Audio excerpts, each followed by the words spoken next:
Right to education यानी शिक्षा का अधिकार सबको मिले, इसको लेकर राजस्थान सरकार ने नर्सरी और कक्षा पहली के बच्चों के लिए प्राइवेट स्कूलों का 25% का कोटा निर्धारित किया गया है। लेकिन प्राइवेट स्कूल वालों का आरोप है कि सरकार के द्वारा राइट टू एजुकेशन का नियम लागू करने के बावजूद भी पिछला भुगतान ही अभी तक प्राइवेट स्कूल वालों को नहीं किया गया है, जिसके चलते इस बार प्राइवेट स्कूल संचालकों के द्वारा राजस्थान सरकार ने RTE के तहत दिए जाने वाले बच्चों के एडमिशन पर फिलहाल रोक लगा दी है। इतना ही नहीं, प्राइवेट एजुकेशन संगठन के प्रदेश अध्यक्ष कैलाश शर्मा का कहना है कि सरकार राइट टू एजुकेशन के नाम पर अभिभावकों को केवल गुमराह करने का काम कर रही है, क्योंकि पहले सरकार के द्वारा जुलाई माह में एडमिशन के दौरान बच्चों की उम्र का निर्धारण करने का काम किया गया था, लेकिन अब नियमों में बदलाव करके इसको अप्रैल महीने में बच्चों की उम्र का निर्धारण करके राइट टू एजुकेशन के तहत प्राइवेट स्कूलों को एडमिशन करने के लिए बाद में दबाव किया जा रहा है।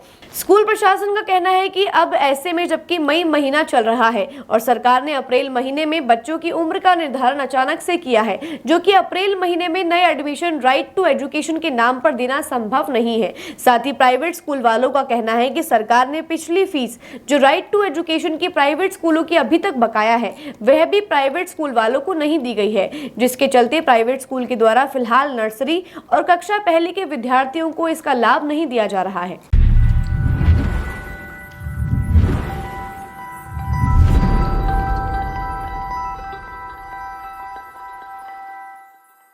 जमीन प्लॉट खरीदने, बेचने और सामग्री सहित आलीशान मकान बनवाने हेतु हमारे कार्यालय पर आएं और निश्चिंत होकर अपना शानदार मकान बनवाएं। आवास निर्माण की गुणवत्ता में कोई समझौता नहीं, पूर्ण सामग्री उच्च क्वालिटी की उपयोग की जाती है और मकान निर्माण इंजीनियर की देखरेख में किया जाता है। एक बार अवश्य पधारें। HB property clinic, Radhe complex, first floor, Keshav Nagar, Vaishali Nagar, Ajmer. Property संबंधित समस्त समस्याओं का आखिरी पड़ाव। कॉल करें 8696188114 या 6378303951 पर।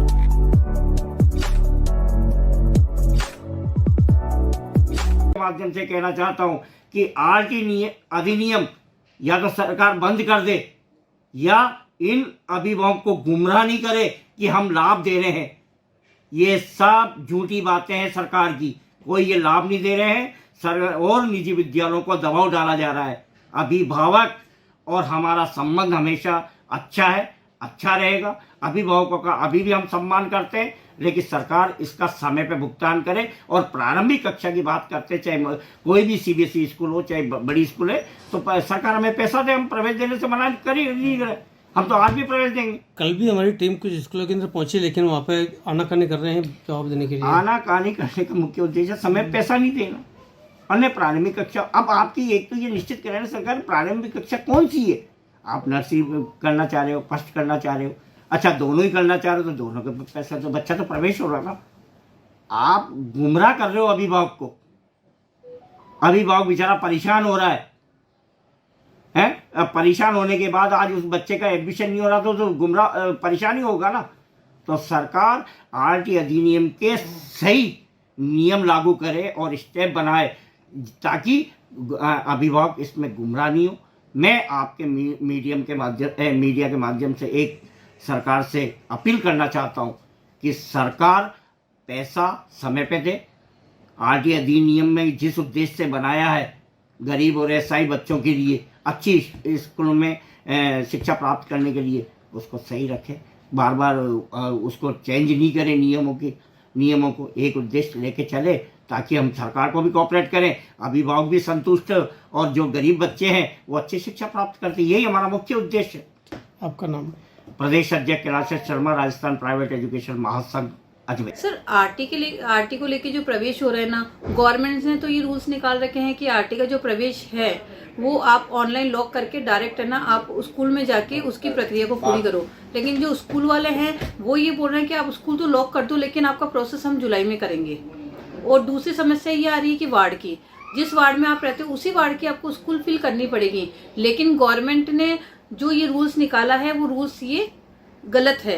क्यों? क्योंकि जब गवर्नमेंट ने ये निःशुल्क एजुकेशन पॉलिसी को निकाला है तो बच्चा कहीं पे भी किसी भी वार्ड में स्कूल भर सकता है। आरटी के तहत एडमिशन इसलिए नहीं हो रहा है कि पहले क्या है कि इन्होंने एज का वो बढ़ा रखा था कि भाई 31 जुलाई तक एज बच्चे की होनी चाहिए। उस चक्कर में क्या बहुत से बच्चे आरटी से वंचित हो गए। अब बाद में इन्होंने वापस रिवाइज करके डेट को अप्रैल तक किया है। इस वजह से क्या बहुत से बच्चे जो बाद में उन्होंने भरे तो उनका नंबर वो काफ़ी पीछे आ गया है। इस वजह से आरटी एडमिशन अब हो नहीं पा रहे हैं। तो इस बात को लेकर के काफ़ी भी स्कूल्स में भी जानकारी नहीं दे रहे हैं, क्यों, क्या कारण है इसका? जानकारी इसलिए नहीं दे रहे सर क्योंकि एक तो सरकार क्या है इनको प्री प्राइमरी के पैसे नहीं दे रही है, गवर्नमेंट स्कूलों को पैसे नहीं दे रही है। इस चक्कर में क्या है कि जो स्कूल वाले हैं वो बच्चों से ऐसे कह रहे हैं अगर फ़ीस देती है गवर्नमेंट तो हम आपसे फ़ीस नहीं लेंगे, और अगर गवर्नमेंट फ़ीस दे देती है तो हम आरटी फ्री पढ़ाएंगे। तो अभी असमंजस की स्थिति चल रही है। काफ़ी टालमटोली कर रहे हैं, बोला कि जिला शिक्षा अधिकारी जानकारी देगा, क्या सच है ये? सर जिला शिक्षा अधिकारी जानकारी देगा इसमें तो कोई सच्चाई नहीं है। ये सब ऑनलाइन है, ऑनलाइन प्रक्रिया है पूरी। इसमें जैसे रोस्टर प्रणाली है उस हिसाब से बच्चों की लॉटरी में नंबर आ चुका है। अब रिपोर्टिंग एक स्कूल में करनी है, अभिभावक ने एक स्कूल में रिपोर्टिंग भी कर दी है। अब इसके बाद जब फीस वाले बच्चे 3 पे 1 लेता है तो वो उस हिसाब से उनका एडमिशन होगा।